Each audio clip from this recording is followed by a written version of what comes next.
Shalom les koulam, boker tov tout le monde, on est mercredi. Et donc le mercredi, eh bien, nous avons l'habitude d'avoir notre étude sur la parashat à Shavua Rabotai. Et donc, eh bien, rentrons directement, sans introduction, dans le vif du sujet. Parashat Toldot.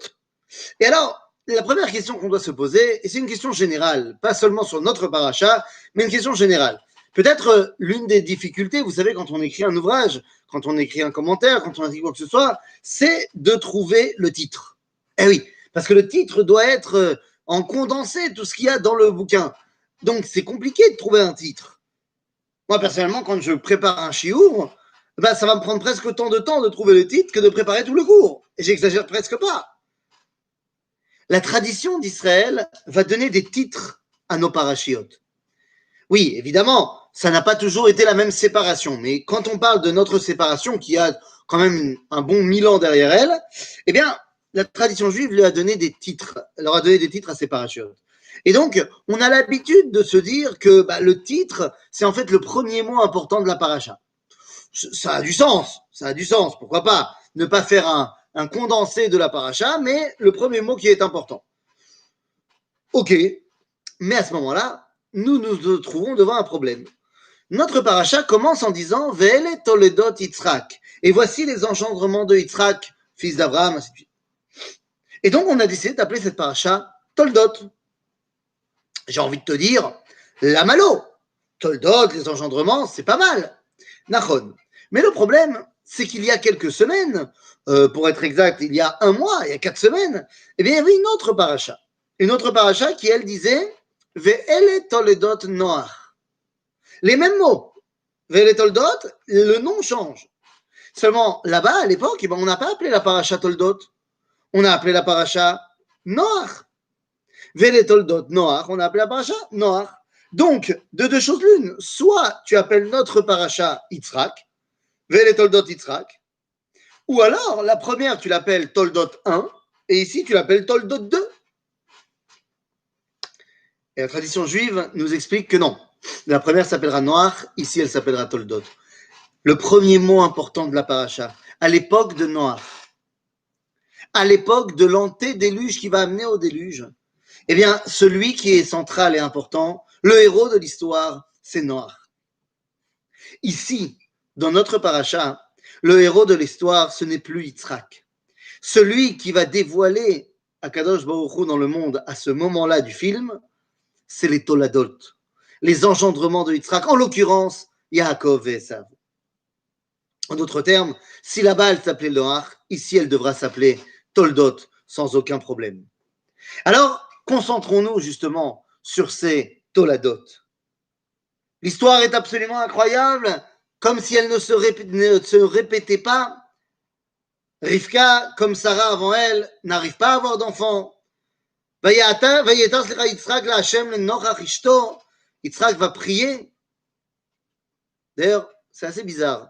Yitzhak prie pour Rivka. Donc ça, je veux nous dire que Akadosh Baruch Hu mitave letfilatam shel tzadikim. Que Akadosh Baruch Hu a une ta'ava, je fais volontairement pas de traduction, une ta'ava pour la prière des tzadikim. Ta'ava, c'est pas seulement une envie, c'est une envie qui est due à un manque. C'est-à-dire, si j'aime le chocolat, mais que je vis dans une fontaine de chocolat, je n'ai pas de ta'ava pour le chocolat. Je mange du chocolat. Mais lorsque j'ai envie, parce que je n'en ai pas et que je ressens ce manque, alors ça devient une ta'ava. Eh bien, Akadosh Baruch Hu mitave, il a une ta'ava pour les prières des tzadikim. Lama, parce que les tzadikim ont tendance à pas prier. Vous allez dire, c'est bizarre, les tzadikim prient.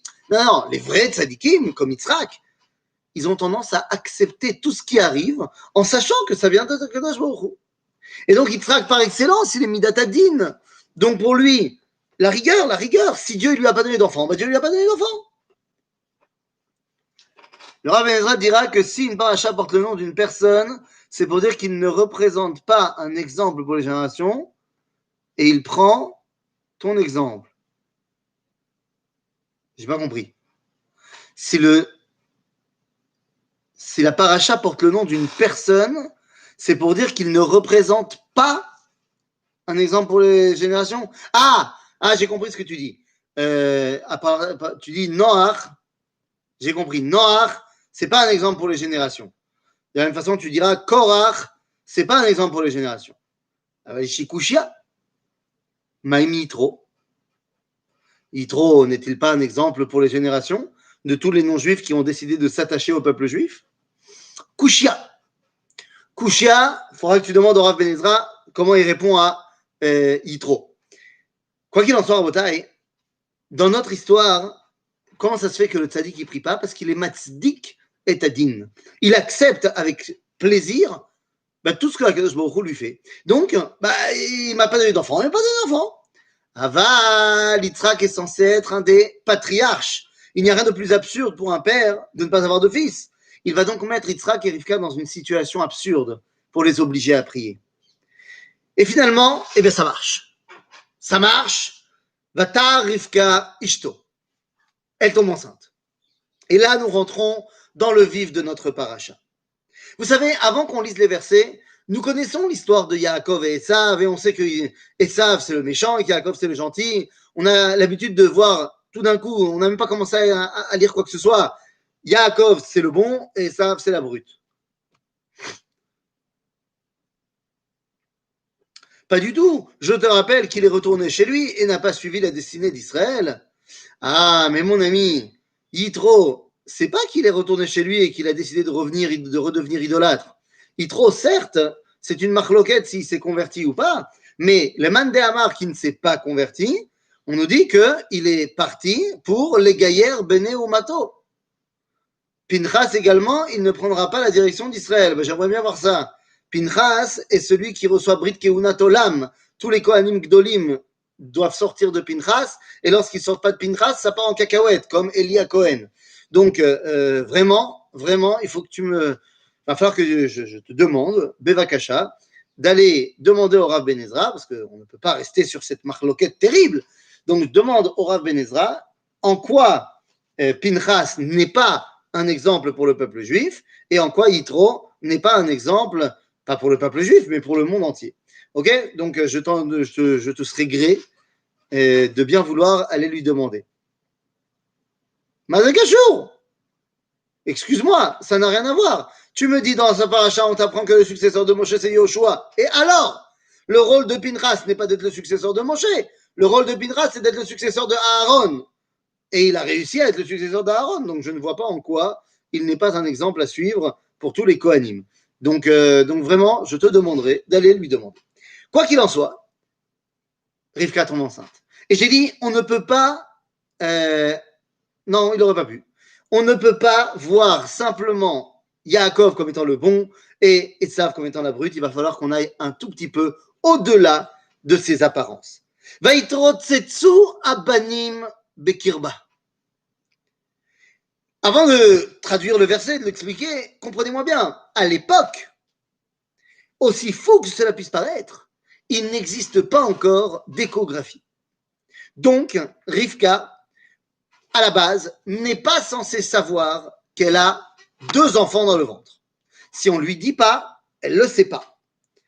Vaidrotsetsu abanim bekirba, c'est pas elle qui le dit, c'est le narrateur. Vatomer, et elle a dit, elle ressent que ça bouge énormément dans son ventre, elle dit, Vatomer, imken, lama ze anochi. Et là, les amis, la traduction littérale est peut-être la meilleure. La traduction du rabbinat va nous dire, si c'est ainsi, pourquoi cela m'arrive? Mais c'est absolument pas ce qui a marqué. Il y a marqué imken, si c'est comme ça, lama ze anochi. Pourquoi c'est moi? Oui, ça ne veut rien dire. Effectivement, mais c'est ce qui a marqué. Imken, lama ze anochi. Pourquoi c'est moi? Mais qu'est-ce que cela veut dire? Rashi va nous dire, quand on va regarder un petit peu dans le verset qui n'est pas compréhensible, il dit, il dit, la Torah ne nous a pas expliqué ce que c'est que cette retzitza. Et donc, il dit, je suis obligé d'utiliser le Midrash. Il dit que dans le Midrash, on dit que son ventre courait. En d'autres termes, quand elle passait devant Pitré Torah Shem Ve'ever, devant la tente de Shem Ve'ever, là où on enseignait la révélation prophétique, eh bien, son ventre, contraction, je veux sortir.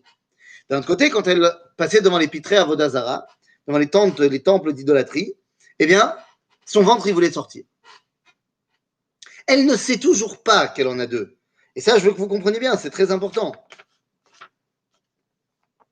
Elle sait juste que cet enfant qui est dans son ventre, eh bien, d'un côté, il est attiré par la révélation du divin, de la prophétie. D'une autre part, il est attiré par la Avodah Zara. Elle demande, Imken, si c'est ainsi, Lama, Zeanochi.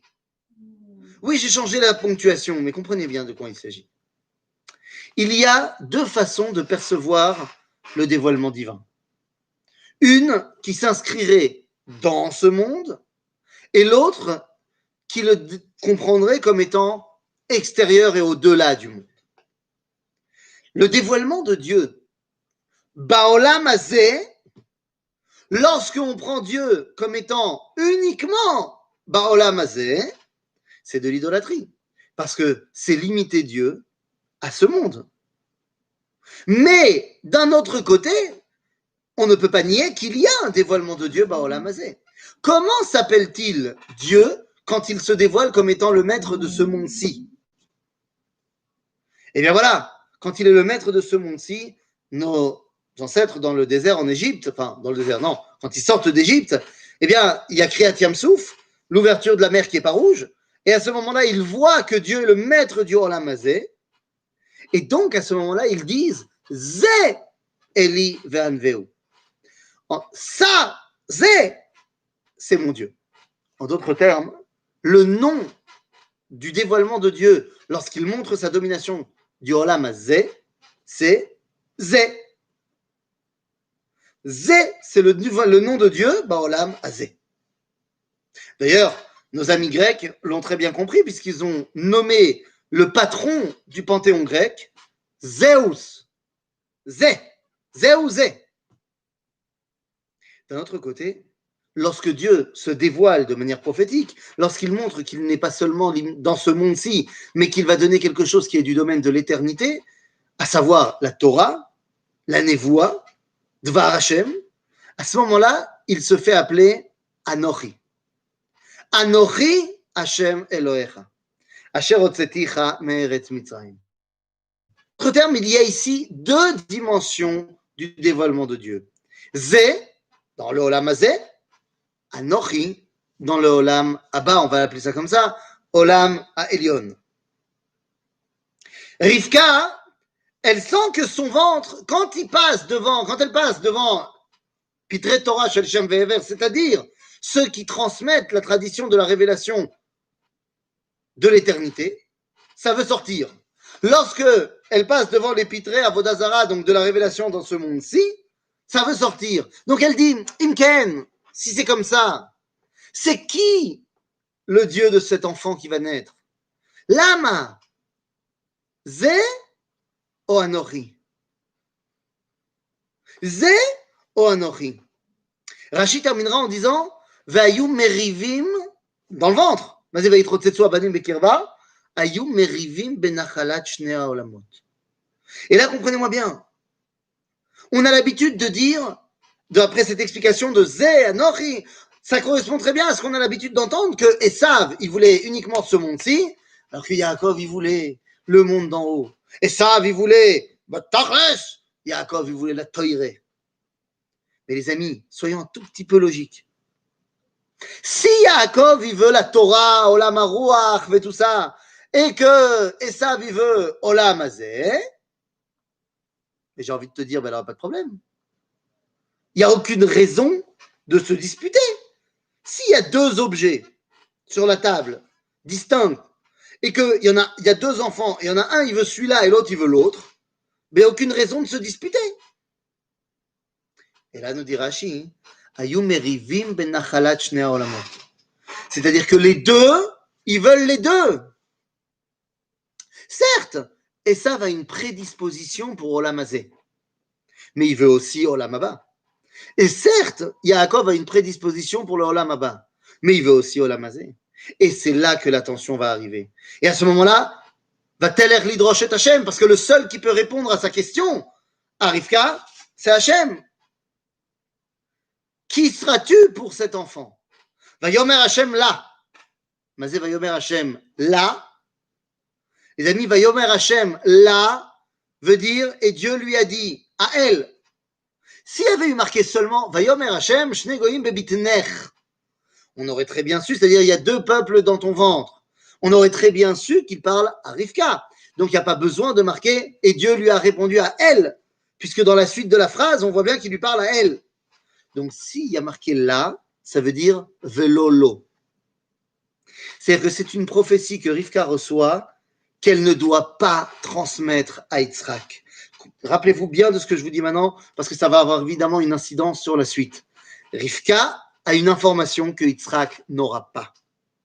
ויאמר השם לה, שני גויים בבטנך, ושני לאומים ממעייך ייפרדו, ולאום מלאום יאמץ, ורב יעבוד צעיר. Qui te parle de dispute? Ils étaient censés se compléter. Exactement. Exactement. Qui me parle de dispute? Rashi. Qui me dit Ayum merivim benachalat shne olamot. Shne olamot. Maintenant, c'est fait, effectivement, ils auraient dû se compléter. C'est ce qui était l'idéal. Nachon. Ça n'a pas marché. Attends, on va voir. Bekitsour, vayomer Hashem la, shne goyim bebitner, ou shne leomim meme'aich yiparedu, ou leom mil'om ye'ematz, verav ya'avod tzahir. Hachem lui répond à Rivka, tu as deux peuples dans tes entrailles, deux peuples dans ton ventre, qui vont se séparer lorsqu'ils deviendront des léoumim, des nations. Ma, nous dit Rashi encore une fois, ma c'est shte goïm. Shte goïm, nous dit Rashi, c'est mal écrit. Non, exactement. Autant pour moi, je pensais que j'allais le dire. J'ai oublié de le dire, tu as raison, très bien de me le rappeler. Il y a marqué au début de la paracha, Vayater lo Hashem. Et là-bas, c'est clairement expliqué par nos sages, lo velola. Donc si lo velola, ici c'est la velolo, exactement. Mais Kitsour, Rashi nous dit, Goïm, j'étais Goïm bebitner, deux peuples dans ton ventre, eh bien, n'est pas marqué comme il faut. C'est marqué Geïm. Geïm, ça veut dire des puissants. Eh bien, Rashi nous dit, c'est qui ces deux puissants? C'est Rabbi et Antoninus. Mazeshte Goïm bebitner, Rabbi Yehuda Anassi, et Marcus Aurelius Antoninus, Marc Aurèle, César de Rome. Ma Kesher, je vais vous expliquer. Rabbi et Antoninus étaient des copains. Au niveau historique, ils se connaissaient, ils étaient amis. Et Antoninus va même exonérer Tibériade d'impôts, facilitant ainsi l'écriture de la Mishnah. Il a fait. Donc, il peut y avoir une osmose entre les descendants de Yaakov et les descendants de Esav. Oui, mais à une condition. Rabbi et Antoninus, c'est une époque où le débat pour savoir qui gère ce monde n'est plus un débat. Les Juifs ont été battus 2 fois de suite. La Grande Révolte, la guerre de Bar Korva, c'est terminé. On est à l'époque plus ou moins 200. C'est terminé. Les Juifs ne sont plus les maîtres de ce monde-ci. Les maîtres de ce monde seront les Romains.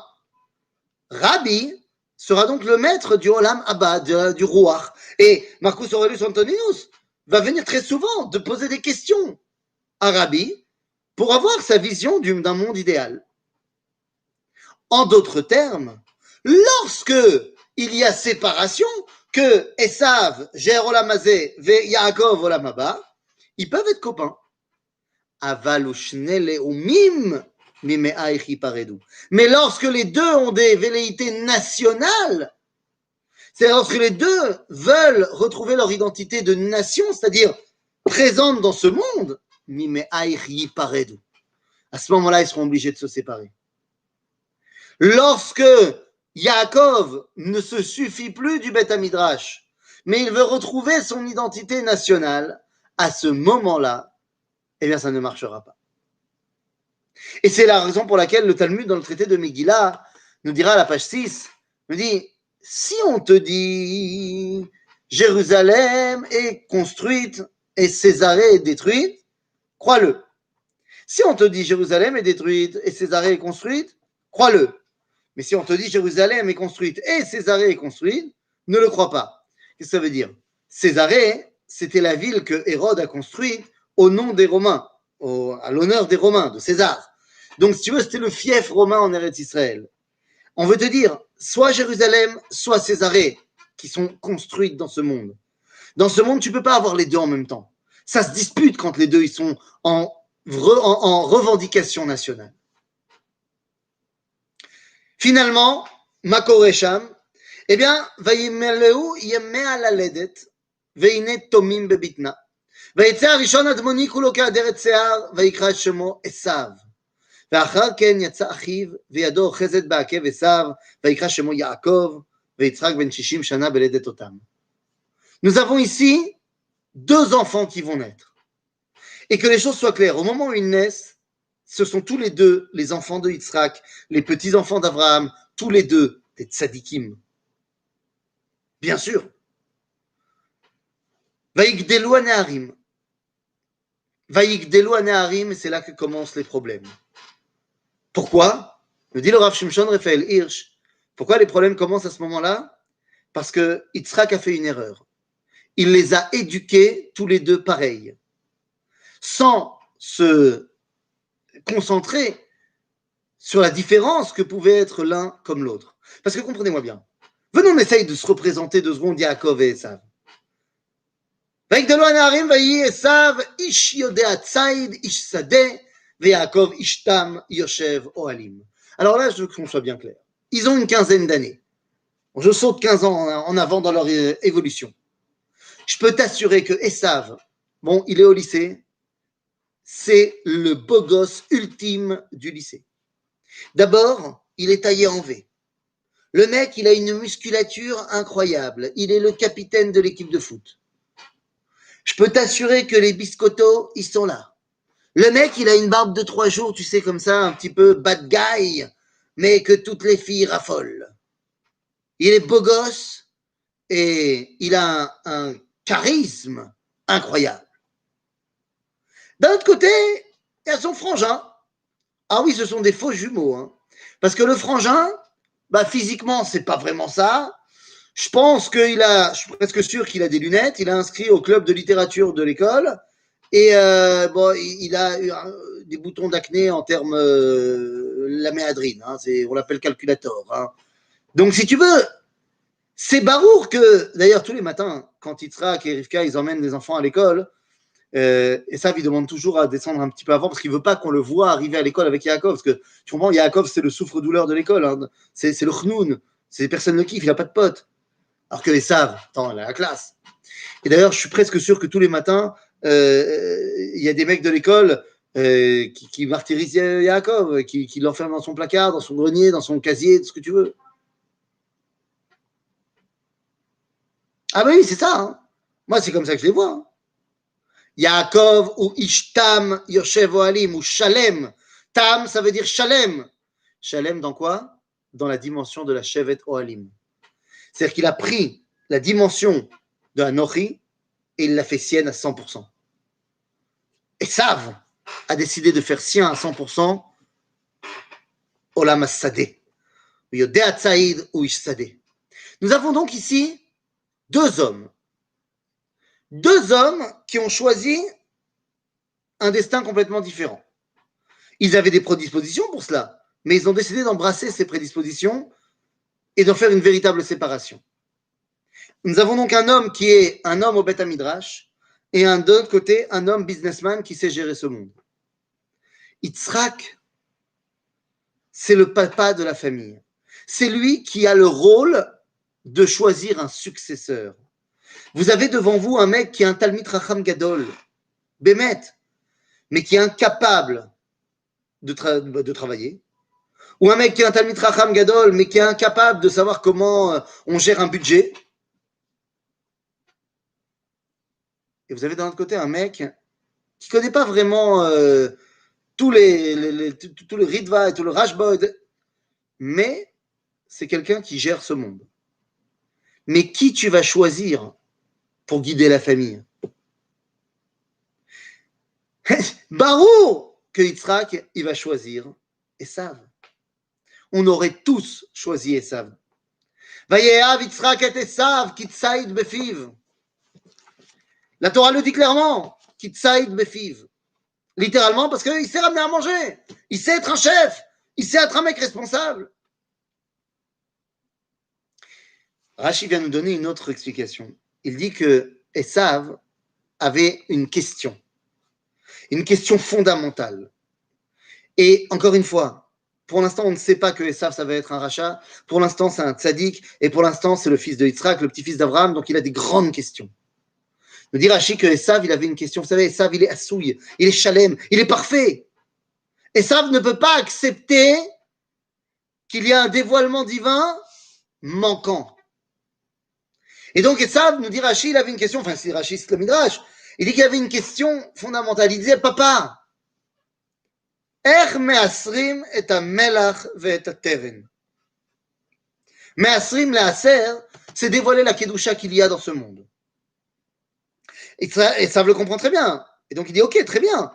Mais papa, tu m'as expliqué qu'il y a des choses qu'on ne fait pas le maaser. Melach, le sel, teven, le foin. Là, non. איך מאסרים melach ותבן? Pour la halakha, hein, on ne fait pas de maaser sur le sel ni sur le foin, parce que le foin, d'un côté, c'est psolet, c'est des déchets, et on ne veut pas trouver de la sainteté dans les déchets. Et le melach, c'est du minéral, et le minéral est trop loin de la vitalité, et on n'arrive pas à y dévoiler la sainteté. Mais ça, il dit, mais non, mais c'est pas possible. Shema Israël, Hashem Eloheinu, Hashem Echad. C'est soit tout, si j'arrive pas à tout, c'est qu'il y a un bug dans tout le reste. Donc pour Esav, c'est ou tout ou rien. Yitzhak, il comprend tellement son fils. Je vous rappelle que Yitzhak, quand il avait fait le tour du Olam Hazé, et qu'il a compris qu'il manquait quelque chose, il n'a pas cherché d'excuses, il n'a pas essayé de dire j'accepte le manque. Non, il est parti 2 ans au Gan Eden, comme ça nous dit Srazal. Donc il comprend très bien le problème de son fils. Mais non, mais il n'est pas du tout. Mais au contraire, tu dis il est subjectif, Yitzhak, il est attiré par le chant. Absolument pas. C'est pas de la subjectivité. Il sait très bien que c'est Baolam Hazé qu'il faut dévoiler à Kadosh Baruch Hu.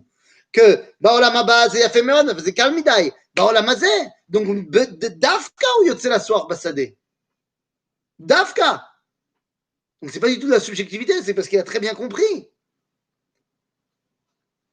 Et donc il va choisir Yitzhak. Yitzhak va choisir Esav. Mais on nous dit Verivka ohevet et Yaakov. En d'autres termes, Rivka, elle va plus se pencher pour Yaakov. Lama. Mais parce que Rivka, elle a une prophétie que Yitzhak n'a pas. Elle sait que ça va être dans les mains de Yaakov. Vayazed Yaakov Nazid. Vas-y, Vayazed Yaakov Nazid. Yaakov est en train de cuire un plat de lentilles. Nous dit Srazal, c'est le jour où Abraham meurt. Et donc, il va faire Seudat Avraha. Il prépare son plat de lentilles pour son père Yitzhak, qui est en deuil. Mais le jour où Abraham meurt, c'est le mashber de Esav. Bien sûr. Parce que Abraham est celui qui a montré le chemin de Hanochi. Alors que Yitzhak avait montré justement, c'est pas seulement qu'il était Yotze la soir Bassadé, il a creusé des béhérotes, il a montré que c'est dans ce Olam Hazé que le tzaddik il doit agir. Mais Abraham est celui qui a dévoilé Hanochi. Dieu dira à Abraham, Hanochi otzeticha me'ukazdim. Lorsque Abraham meurt, Esav ne sait plus comment trouver Hanochi. C'est ce qu'il dit ici dans le verset. Vayavo Esav minasadeh ve'u ayef. Mazé ayef. Ayef, on a l'habitude de dire c'est fatigué. Mais non. Fatigué, genre. Non, pas du tout. Pas du tout. Dans les brachot du matin, on dit. C'est une petite digression. Comment est-ce que je comprends qu'on déduit Mincha de la soir Bassadé? C'est une grande digression que je ne pourrais pas faire là maintenant. Ayef, on a l'habitude de dire dans les brachot du matin que ça veut dire c'est fatigué, donc celui qui me donne la force physique. Mais non. Parce que dans les brachot du matin, on dit Baruch Hashem Elokeinu melech haolam, anoten la yaef koach.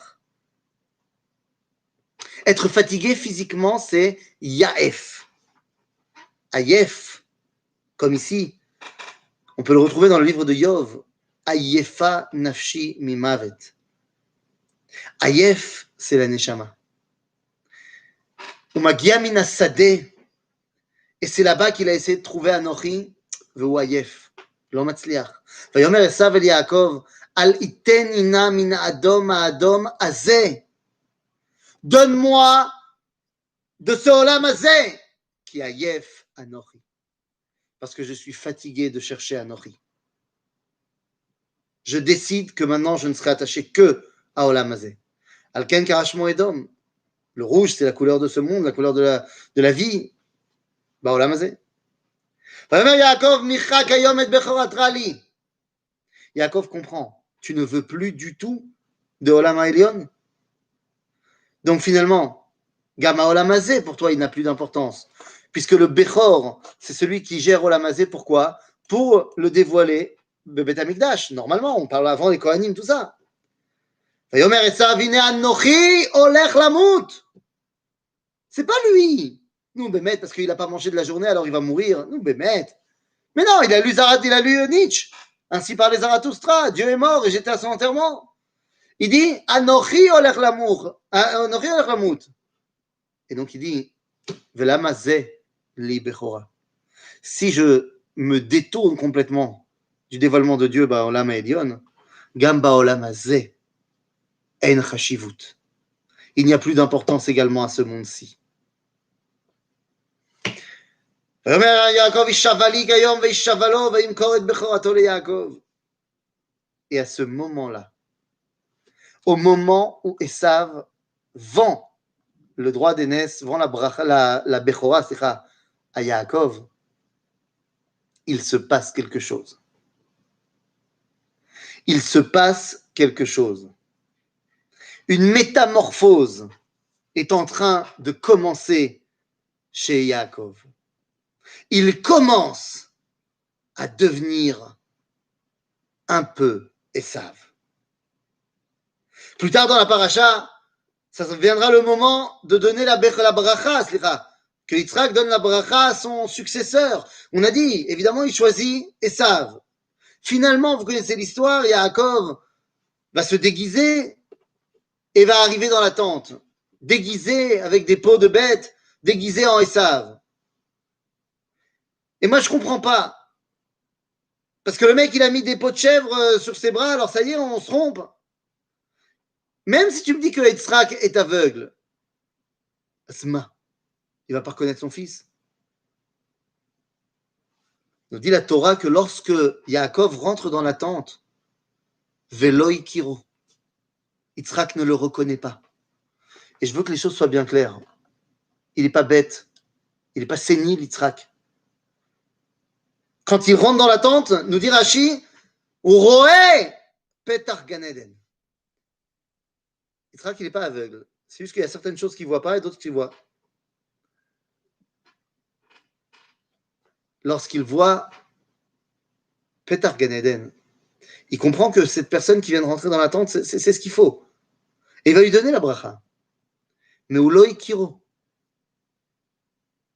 Parce qu'à ce moment-là, au moment où Yaakov rentre dans la tente de Yitzhak, c'est pas parce qu'il est bête Yitzhak qu'il l'a pas reconnu, parce que c'est Bémet pas Yaakov qui rentre dans la tente. Au moment où il rentre dans la tente avec les mains de Esav, il devient une nouvelle identité. Ce n'est ni Esav qui est rentré dans la tente, ni Yaakov qui est rentré dans la tente. Celui qui est rentré dans la tente pour prendre la beracha, c'est un monsieur qui s'appelle Akol Kol Yaakov Vayadaim Yedei Esav. La voix est la voix de Yaakov et les mains sont les mains de Esav. Les amis, c'est une nouvelle identité qui rentre dans la tente. C'est pour ça que Yitzhak ne le reconnaît pas, mais il comprend que c'est ce qu'il faut. Akol Kol Yaakov Vayadaim Yedei Esav. L'union de Yaakov et Esav. Yitzhak pensait que cette union devait être Esav qui devient un peu Yaakov. Kadosh Baruch Hu lui expliquera non. c'est Kodem Kol, à Rosh Shel Yaakov, à Kol Shel Yaakov, qui peut influencer sur les mains de Esav. Mais c'est qui ce Akol Kol Yaakov à Yadaim de Esav? Eh bien, les amis, Yaakov a muté, exactement. Il s'est métamorphosé. En quoi? Eh bien, en Israël. Celui qui est rentré dans la tente à ce jour-là, ce n'est pas Yaakov, ce n'est pas Esav, c'est la fusion des deux qui s'appelle Israël. Cette métamorphose, pour l'instant, elle est en devenir. Elle a 5 étapes. La première, lorsqu'il prend la Bechora. La deuxième, ici, quand il prend la Bracha. La troisième, lorsqu'il se marie avec Léa, la femme qui était destinée à Esav. La quatrième, lorsqu'il se bat avec l'ange de Esav. Et la cinquième, lorsqu'il arrive à Bethel et que Dieu l'appelle finalement Israël. Israël, c'est à Kol Yaakov, Vayadaim Yede Esav.